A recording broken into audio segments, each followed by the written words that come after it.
English only, please.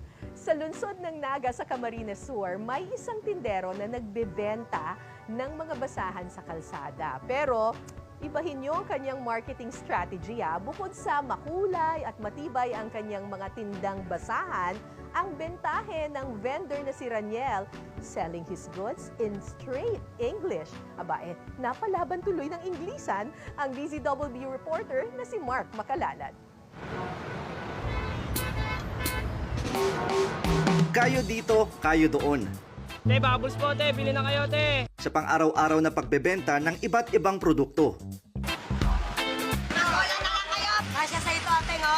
May kanya-kanya ring diskarte ang ating mga kabrigada. I'm selling rugs, sir. It is also my product, sir. Strength mat po siya. Although, usable siya, sir, per car, and it is a powerful per car. How much is it again? I sold this in 50 per piece, sir. Same with this, sir.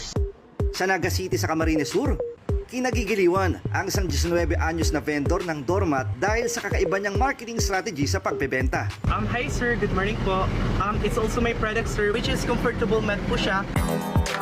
Lapit mga suki, nandito na si Rainiel, ang Ingleserong tendero ng Naga.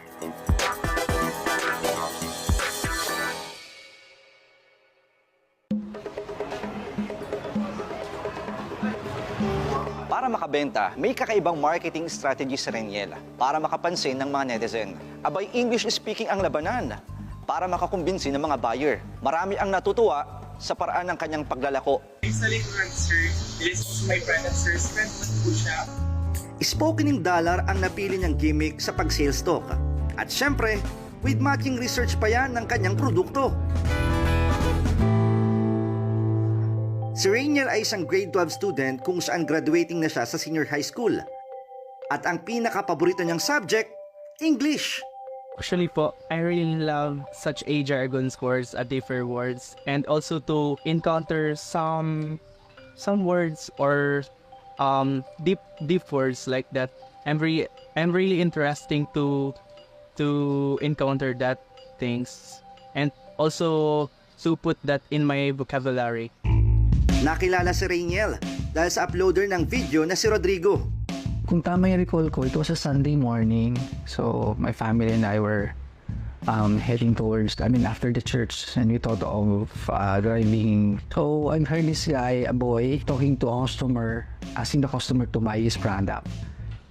So, I was impressed a bit on how he was able to deliver, on how he was able to sell it dun sa mama or sa nasa harapan ko. So, I thought of taking a video of him.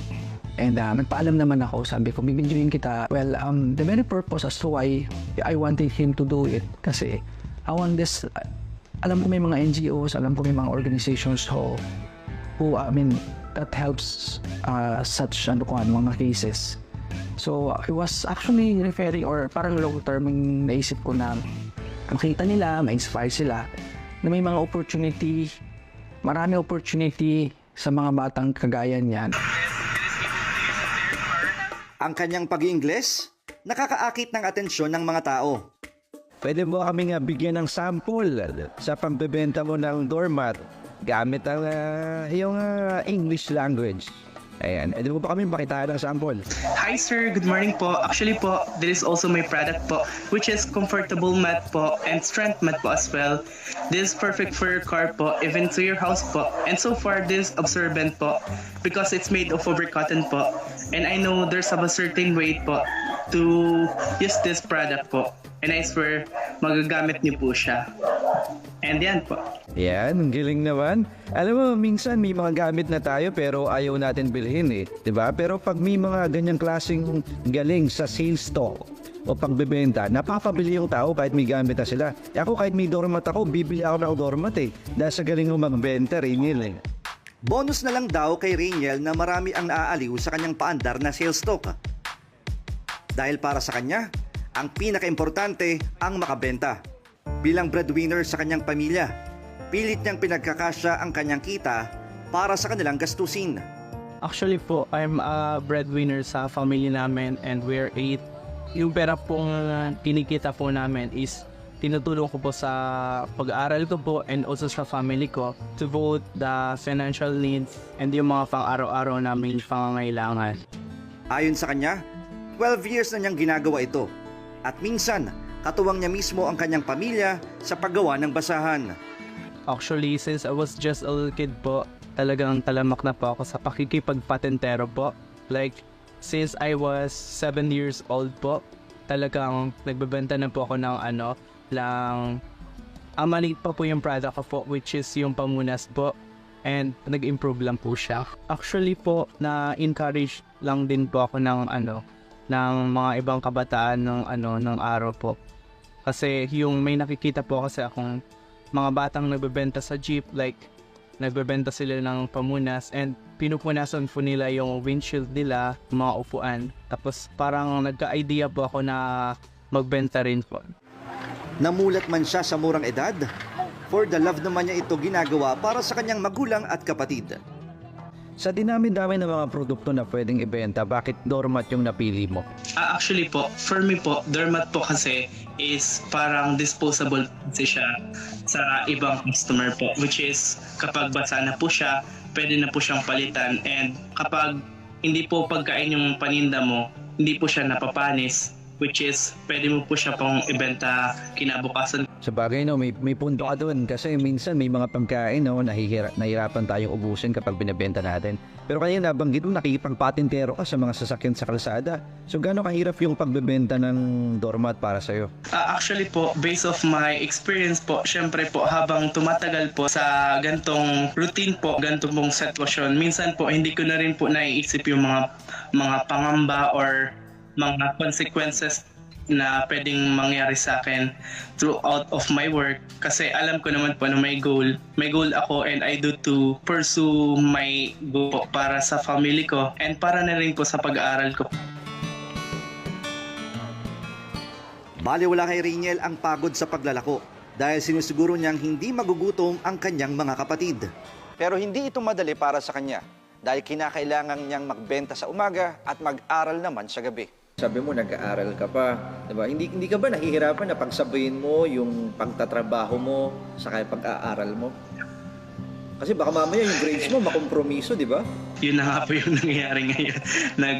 Parang sa field of academics ko po, sobrang hirap po talaga, especially sa time management, kung paano mo pagsasabayin tapos hindi yan may iwasan yung family problem and certain problems sa life. Pero I do to pursue to hit my dream. Gumigising siya ng 6 a.m. at naglalako hanggang 2 p.m. At ngayon, sasamahan natin siyang maglako. Bibit-bitin niya ang paninda niyang doormat papunta sa paborito niyang spot sa isang drive-thru sa fast food chain. Ngayon, titignan niya kung siswerten siya sa mga dumadaan dito. Hi sir, good morning po. It's also my product sir, which is comfortable mat po siya that is able to use into your car po, even in your house po, especially like for sofa or side of door. In that certain way po, you can use it po. Sige, magkano yan? Binibenta ko po siya ng 50 each po. Malalaki na po siya and makapal po. Ano ko na yung dalawa? Thank you so much po. Ayan, so sa mga isang araw, mga magkano ang kinikita ng isang Rainiel?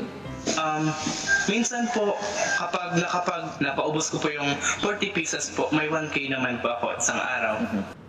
Pagpatak ng 2:00 ng hapon, saka na siya maghahanda para pumasok sa eskwelahan. And also, yung goal ko po is dapat ma-dispose ko po siya ng 2 p.m. po kasi 2:30 p.m. po is pasok ko na po sa school. Tapos, yun na po, pag 2:30 po, nakatuon na po yung attention ko sa pag-aaral. Tapos, yan po. Tapos matatapos po 8 p.m. Kung sakali naman po na vacant po yung yung subject namin sa last period, uwi po kami ng mas maaga. Walang kapaguran sa taong may pangarap. Of course, dahil hindi naman din lahat ng mga estudyante nagtatrabaho na sa murang edad katulad mo, no, na matagal mo na ginagawa yung pagbebenta. Ano yung reaksyon ng pamilya mo na nakakapag-provide ka para sa kanila? Siyempre, I can feel their support sometimes na parang, yun, nagiging emotionally po ako, sorry. Yan po, parang napapansin ko rin po sa kanila na they're also supportive. Pero for sure, na proud sa iyo ang parents mo dahil nakakapag-provide ka sa kanila at natutulungan mo rin yung mga kapatid mo. No? Hindi biro yung ginagawa mo na napagsasabay mo yung pag-aaral mo at pagtatrabaho mo. Pero may masigit pa na proud sa kasipagan ni Rainiel, ang kanyang ama. Si Rainiel po bilang isang anak, masipag, nakakatulong sa magulang, masipag mag-aral. Siyempre po bilang isang magulang, siyempre proud ako sa kanya dahil unang-una, nakatulungan na kami sa pag-aaral niya, hindi sa pag-aaral. Sa yung mga kapatid niya, nakatulungan din niya sa gawaan sa pagtitindang anak ko. Sa amin kasi hindi naman namin siya mapangunahan sa pangarap niya. Kasi sa amin ang pangarap namin makapagtapos siya ng pag-aaral para masunod niya ang gusto niya pag kung pa siya mag-college. Hindi naman namin pangarap namin sa kanya. Bale, in the long run, for sure, marami ka pang kikitain, marami ka pang mabibentang doormat at lalago pa ang iyong negosyo. We're wishing you success, Rainiel, at sa iyong pamilya. Isa kang mabuting halimbawa para sa mga kabataan at mabuhay ka. Saludo kami sa iyo. Thank you po. Maging ang uploader na si Rodrigo, may mensahe at wish para kay Rainiel. The last time I saw you, hindi lang kita nalapitan, but again, you were selling again the rugs. Sana sa susunod na makita kita, wala ka na doon, but kung talagang passion mo magbenta ng rugs, yung pong maramihan na, you know my number, pwede mo akong tawagan anytime for any guidance that you would want from me. And good luck sa'yo, marami ka pang maaabot, marami ka pang magagawa sa buhay, and pakinabangan mo ang lahat ng talento mong yan para sa mga susunod na araw para sa'yo. Ang basahang madalas nating inaapak-apakan lang, ang nagsisilbi ngayong sandigan ng binatang si Rainiel para sa kanilang kinabukasan. Naniniwala ko dun sa mga kabataang nagtitiwala sa akin o nagiging inspirasyon ako. Naniniwala kung kaya nyo ring lampasan kung anong nalampasan ko. Tiyaga lang, hard work, and pray for Lord. Gawin nyo lang yung nararapat, tulungan nyo lang yung mga magulang nyo.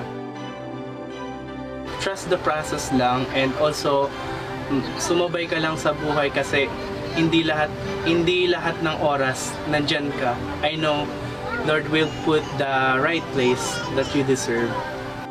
Ako si Mark Makalalad, kasama sa iisang brigada.